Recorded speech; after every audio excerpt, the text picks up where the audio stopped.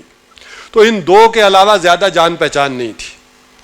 تو یہ ایک تعارف حدیث کا گویا کہ مولانا عبدالحق محدث دہلوی کی کاوش ہے کہ بر عظیم و پاک و ہند میں حدیث کا آغاز ہوا. اس کے ساتھ ایک اور شخصیت کا میں تذکرہ نہ کروں تو زیادتی ہوگی، وہ ہیں حضرت اورنگزیب عالمگیر علیہ رحمہ.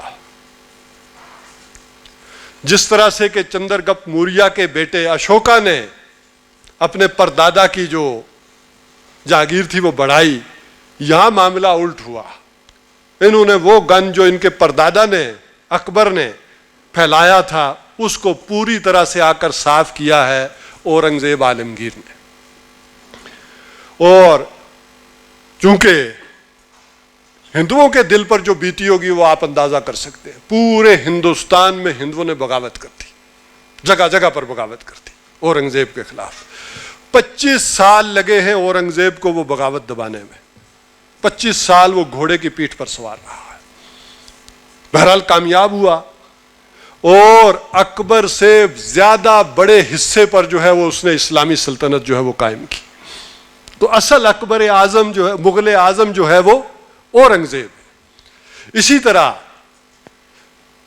جو قانون کی تعلیمات تھیں وہ جس قدر ان کے اوپر گرد پڑ گئی تھی، وہ ماند پڑ گئی تھی، اس نے دوبارہ علماء حقانی کو جو ہے وہ اکٹھا کیا اور فتاوی عالمگیری کی جو ہے اس کا تحفہ دیا، وہ مرتب کی.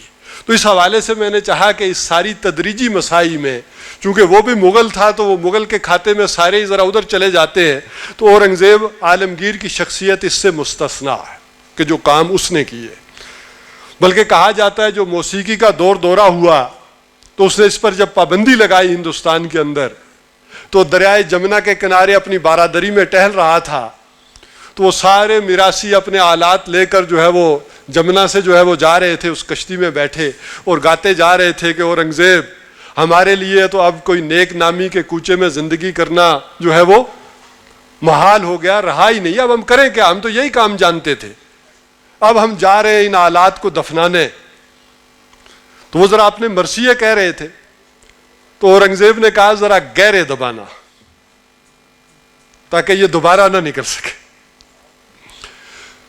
تو بہرحال اس کے بعد اگلی صدی میں ایک عظیم شخصیت جو ہے وہ پیدا ہوئی 1703 میں. اس نے آخری جھلکیاں دیکھی اورنگزیب کی حکومت کے بھی، یعنی 1707 میں اورنگزیب کا انتقال ہوا اور اس نے جس سلطنت کی بنیادیں چھوڑی ہیں، جس قدر وسیع اور مضبوط 150 برس لگا ہے اس سلطنت کو گرتے ہوئے. اس لیے میں نے اسے مغل اعظم کہا، اتنی بڑی سلطنت. اور پھر 1703 میں 400 برسوں کی پیاسی سرزمین، اس میں شاہ ولی اللہ علیہ رحمہ جیسی شخصیت جو ہے وہ پیدا ہوئی. پچھلے 400 برسوں میں ان جیسی شخصیت جو ہے وہ دنیا میں نہیں آئی تھی، اتنی عظیم شخصیت. انہوں نے از سر نو مرکز کی طرف، نیوکلیس کی طرف جو قرآن حکیم ہے اس طرف توجہ دلائی. شاہ ولی اللہ علیہ رحمہ نے قرآن حکیم کا ترجمہ کیا.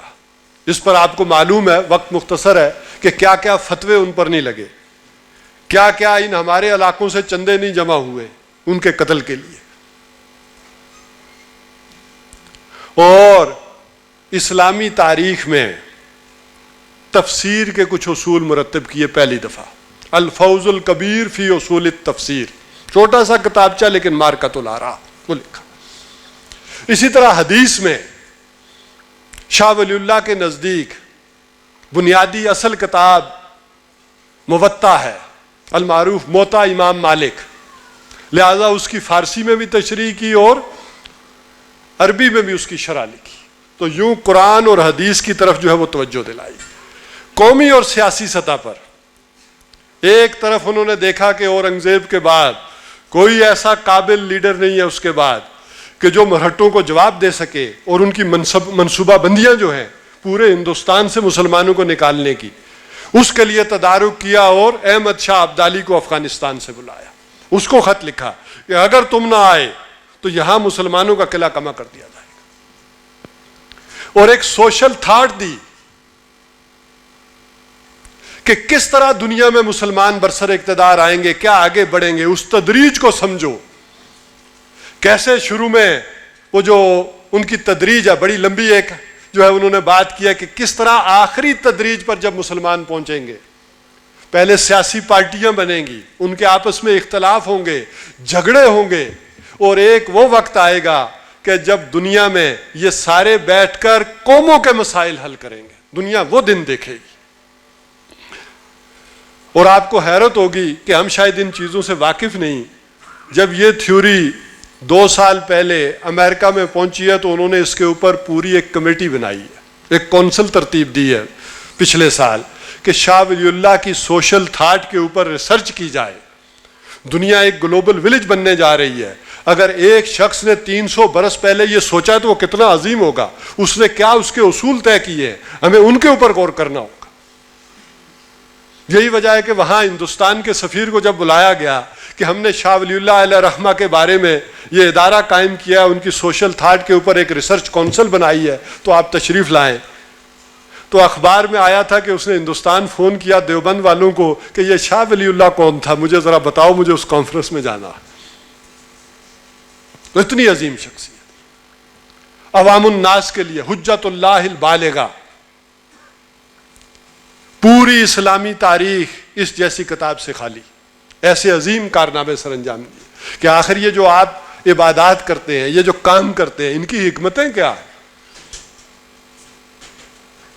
بہرحال شاہ ولی اللہ علیہ رحمہ نے 12ویں صدی ہجری میں ملٹی ڈائمینشنل یہ کام کیے اور مسلمانوں کے لیے ایک عظیم میراث چھوڑی جس کو لے کر آج ہم چل رہے ہیں۔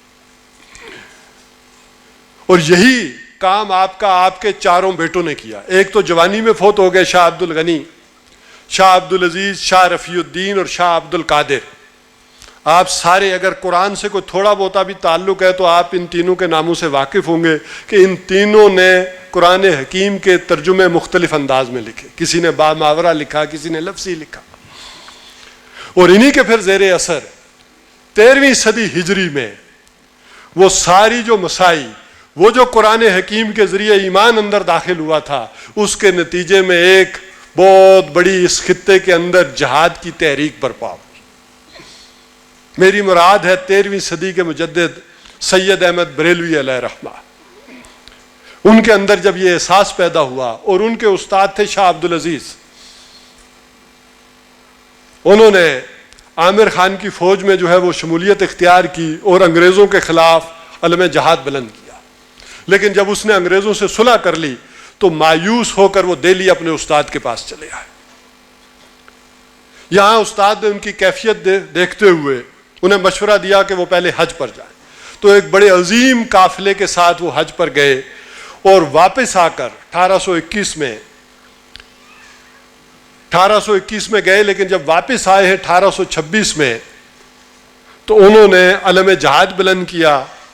شاہ عبد العزیز نے ان کی تائید و نصرت کے لیے اپنے بھتیجے شاہ عبد الغنی کے بیٹے شاہ اسماعیل شہید کو ان کے ساتھ کر دیا، اور یوں وہ نکلے ہیں۔ انہوں نے محسوس کیا کہ سکھوں کا بڑھتا ہوا عرص و رسوخ جس قدر جو ہے وہ پھیلتا چلا جا رہا ہے، اور ان کی نظریں افغانستان کے اوپر ہیں، وہاں یہ بیس بنا کر جو ہے وہ پورے ہندوستان کو اپنے قبضے میں لے لیں گے، لہذا پہلے سکھوں کا مقابلہ کیا جائے اور پھر اس کے بعد انگریزوں سے نپٹا جائے۔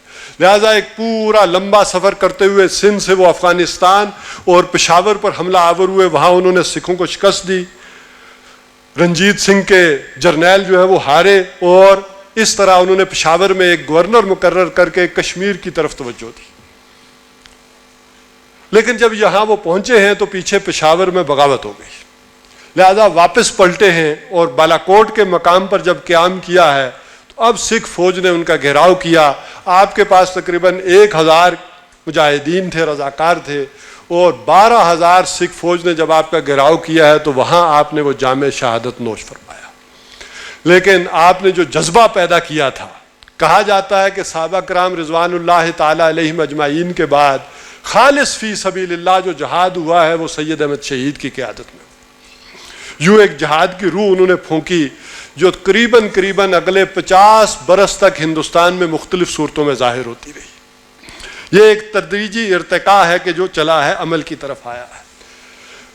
پھر 14ویں صدی میں ایک اور بڑی اہم اور ڈائنامک شخصیت اللہ تعالیٰ نے ہندوستان میں پیدا کی، میری مراد ہے شیخ الہند مولانا محمود الحسن۔ انہوں نے انگریز کے خلاف ایک عالمی منصوبہ بنایا کہ کس طرح میں افغانستان کو بھی دعوت دوں گا، ترکی کو بھی دعوت دوں گا، خلافت عثمانیہ کو بھی، وہ باہر سے حملہ کرے اور اندر سے ہم بغاوت کریں گے اور انگریزوں کا یہاں سے دیس نکالا کر دیں گے، بلکہ دنیا سے ان کا خاتمہ ہوگا۔ ابوالکلام آزاد نے ان سے کہا کہ حضرت یہ وہ وقت نہیں ہے، لیکن بہرحال ان کا یہ منصوبہ ناکامی سے دوچار ہوا، وہ جیل جانا پڑا انہیں مالٹا میں۔ واپس آئے تو اس ساری سی و جوت کا جو نچوڑ انہوں نے پیش کیا، ان کی قیادت میں پورے ہندوستان کے علماء اکٹھے تھے۔ ظاہر ہے ہم صرف دو طرح کے مکاتب فکر کو جانتے ہیں، دیوبندی یا بریلوی، لیکن اگر بر عظیم و پاک و ہند کے نقشے پر نظر دوڑائیں تو وہاں مختلف مکاتب نظر آپ کو نظر آئیں گے۔ ان مختلف مکاتب فکر میں فرنگی محلی، بدایونی، لکھنوی، یہ سارے علماء جو ہے وہ ان کے ساتھ آئے اور انہوں نے ان پورے ہندوستان کے علماء کے ساتھ آئندہ آنے والی سوچ اور فکر جو ہے وہ رکھی۔ انہوں نے کہا کہ اصل سبب یہ ہے ہمارے زوال کا کہ ہم قرآن سے دور ہو گئے ہیں، اور میں آئندہ قرآن تم علماء کو نہیں پڑھاؤں گا۔ وہ استاذ العلماء تھے، آپ اندازہ کر سکتے ہیں کہ ان کے جو شاگرد ہیں اس سے اندازہ ہوگا کہ وہ کتنی بڑی شخصیت ہے۔ مولانا حسین احمد مدنی، مولانا اشرف علی تھانوی، مولانا کفایت اللہ دہلوی، مولانا الیاس تبلیغی جماعت والے، مولانا عبید اللہ سندھی، مولانا شبیر احمد عثمانی جنہوں نے پاکستان بنانے میں قائد اعظم کا جو ہے وہ ساتھ دیا۔ تو ایسی ایسی عظیم شخصیات ان کے ساتھ تھی۔ یہ نہیں ہے کہ دوسرے مکاتب فکر میں نہیں تھی۔ اسی طرح شاہ احمد نورانی کے والد عبدالعلیم میرٹھی، انہوں نے جو ساتھ دیا، مولانا غلام محمد گھوٹوی، اسی طرح صوفیاء کے حلقے سے آپ کو معلوم ہے کہ اسی تحریک میں بعد میں ان کے اندر جو روح آئی ہے، پیر جماعت علی شاہ صاحب، پیر قمر الدین سیالوی صاحب، یہ وہ شخصیات ہیں کہ جو اٹھی ہیں بعد میں۔ تو بہرحال شیخ الہند نے کہا کہ میں اب تمہیں قرآن نہیں پڑھاؤں گا، عوام الناس ان کے پاس جاؤں گا، انہیں عوامی درس قرآن دوں گا، ان کے اندر قرآن کی روح پھونکوں گا، اور آپس میں اختلاف جو ہے وہ نہیں کیا جائے گا، اس کو برداشت نہیں کیا جائے گا۔ ہمارے زوال کے دو ہی سبب ہیں، ایک قرآن سے دوری اور دوسرے آپس میں اختلاف۔ بہرحال بعد والوں نے لکھا کہ اگر اختلاف کا بھی سبب دریافت کیا جائے تو وہ بھی یہی ہے کہ ہم قرآن سے دور ہیں۔ تو بہرحال انہی کی پھونکی ہوئی روح تھی کہ وہ جو آگے بڑھی، اور دوسرا عظیم کارنامہ انہوں نے یہ کیا کہ یہ جو دو مکاتب فکر بن گئے ہیں، ایک جس کی علامت دیوبند ہے اور دوسرا علی گڑھ ہے، یہ جو دوریاں پیدا ہو گئی ہیں اس کو کم کرنے کی کوشش بھی کی اپنی آخری عمر میں۔ یہی وجہ ہے کہا کہ میری چارپائی اٹھا کر جو ہے وہ علی گڑھ لے جاؤ۔ بہرحال اس کے بعد میں عرض کروں گا، اگلی صدی جو آئی ہے، یہ جو 15ویں صدی ہجری ہے، یہ اس عالمی مجدد کی ہے۔ میری مراد امام مہدی سے ہے۔ 15ویں صدی میں آثار اور قرائن یہ بتاتے ہیں کہ ان کی آمد ہے، اور انہی کی آمد کی تیاری میں ذرا آپ دیکھ لیں کہ کیسی کیسی شخصیات جو ہے اس بر عظیم پاک و ہند میں پیدا ہوئی۔ میں اگر چند ایک کے صرف آپ کو سمجھانے کے لیے نام لوں کہ علامہ اقبال جیسا مفکر، دور دور تک اس کا کمپیریزن بھی آپ کو نظر نہیں آئے گا، بر عظیم پاک و ہند میں ہی نہیں، ورلڈ وائز پوری دنیا کے اعتبار سے دیکھیں گے تو علامہ اقبال جیسی شخصیت آپ کو نظر نہیں آئے۔ اسی طرح مولانا الیاس، ان کی جو تبلیغی جماعت ہے، چاہے نماز روزے کی بنیادی تعلیمات ہی دے رہی، پوری حرکت پوری دنیا میں نظر نہیں آئے گی۔ مولانا مودودی علیہ رحمہ، ان جیسا مصنف، ان کی تحریریں جس قدر پوری دنیا میں پھیلی ہیں کسی اور کی نہیں پھیلی، جس قدر جدید تعلیم یافتہ طبقے کے اوپر ان کی تحریروں نے اثر ڈالا۔ ڈاکٹر اسرار احمد، ان جیسا مقرر، انہوں نے اپنے بیان سے جس قدر پوری دنیا کو متاثر کیا، خاص کر جدید تعلیم یافتہ طبقے کو متاثر کیا، یہ سارا یوں ہی بلا سبب نہیں ہے۔ ان جیسی شخصیات پوری دنیا میں نہیں پیدا ہوئی، تو آخر یہ یوں ہی نہیں ہے، اس خطے سے خاص اللہ تعالیٰ کی تقدیر وابستہ ہے۔ جیسے میں نے کہا کہ جو ہی اس خطے کے اندر اس کے حکمران نے ارتداد کی روش اختیار کی، ظاہر ہے اللہ تعالیٰ کی ذات سے بھی اتنا ہی بڑا فیصلہ ہوا۔ ایک طرف مجددین کا مرکز یہ قرار پایا، اور دوسری طرف اللہ تعالیٰ نے ایک گروہ کو اٹھایا جو قرآن کی خدمت پر لگا دیا۔ یہ سلسلہ جو یہاں چلایا ہے تو یہ بلا سبب نہیں۔ اب اس کا ایک جغرافیہ جو ہے وہ تو اگلا آپ کے لیے ہمارا ٹاپک ہے، لیکن میں اس کی بنیاد ڈال دیتا ہوں اس حوالے سے۔ میں یہاں جہاں کھڑا ہوں اس شمال کی طرف، تو کشمیر کے خطے میں وہ بنیادی پوائنٹ ہے کہ جہاں 3 بڑے سلسلہ ہائے کو چلتے ہیں۔ ایک جو ہے مشرق کو پورا ہمالیہ، یعنی یہ لداخ سے نکل کر ہندوستان، نیپال، بھوٹان اور آسام تک چلا جاتا ہے، ہمالیہ کا سلسلہ۔ اچھا، ایک سلسلہ مغرب کو نکلتا ہے، کوہ ہندو کش، یہ چترال سے ہوتا ہوا، افغانستان سے ہوتا ہوا تاجکستان تک۔ یہ تاجکستان ہی کی وہ شخصیت تھی شاہ ہمدان، جنہوں نے کشمیر کے تہذیب و تمدن پر گہرے اثرات مرتب کیے۔ بہرحال یہ جو سلسلہ پیچھے کی طرف ایک کوہ قراقرم بھی ہے، لیکن یہ جو 2 پہاڑی سلسلے ہیں ان کے اندر یہ جو وادی ہے، یہ سرزمین اصل میں یہ ہے۔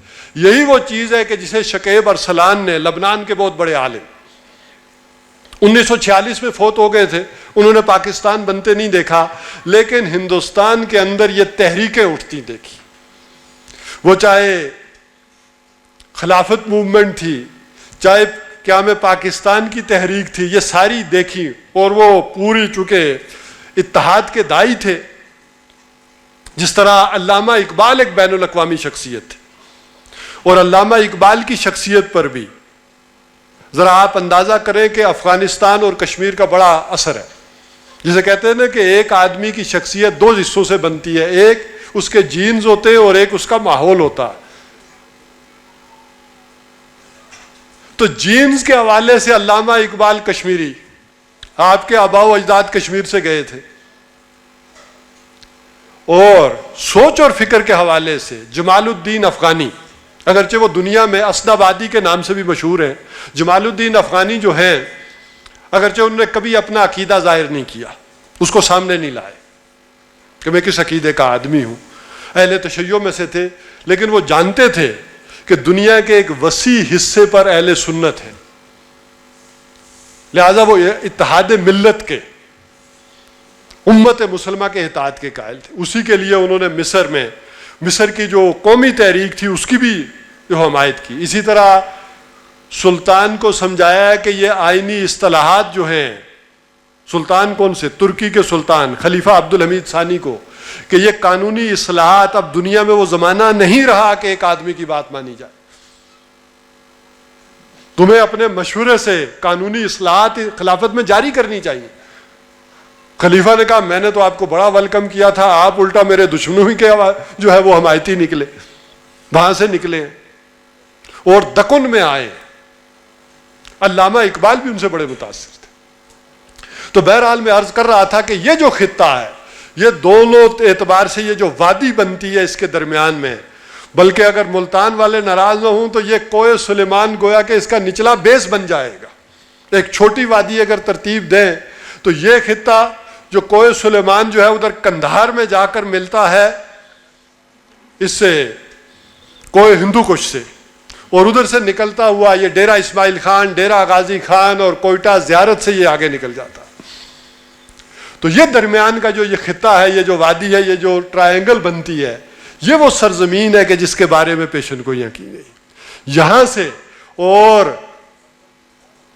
ہو سکتا ہے کہ اللہ تعالیٰ اس کشمیر کو بھی مدینہ کی سعادت بخش دے. باقی چیزیں تو اپنے اپنے مقام کو جا ٹھہری ہیں کسی طور پر. کشمیر کا فیصلہ ابھی پینڈنگ ہے. تو اگر یہ کوشش کی جائے تو ہو سکتا ہے کہ اصل معاملہ جو ہے وہ یہاں سے نکلے. اور علامہ اقبال کے اس شعر کی مصداق کہ آسماں ہوگا سحر کے نور سے آئینہ پوش، اور ظلمت رات کی سیما پا ہو جائے گی. پھر دلوں کو یاد آ جائے گا پیغام سجود، پھر جبھی خاک حرم سے آشنا ہو جائے گی. آنکھ جو کچھ دیکھ سکتی ہے لب پہ آ سکتا نہیں، میں وہ حیرت ہوں کہ دنیا کیا سے کیا ہو جائے گی. شب گریزاں ہوگی آخر جلوائے خورشید سے، یہ چمن معمور ہوگا نور توحید سے. اس حوالے سے آپ سے گزارش کروں گا کہ یہ صحیح و جوت جو آپ کے سامنے رکھی ہے، اس کا مقصد کیا ہے؟ تو آپ کے سامنے آپ کا ایک ماضی اور ایک مستقبل کا ویژن آ جائے. اٹھ کے اب بزم جہاں کا اور ہی انداز ہے کہ مشرق و مغرب میں تیرے دور کا آغاز ہے. صدق اللہ علیہ وسلم.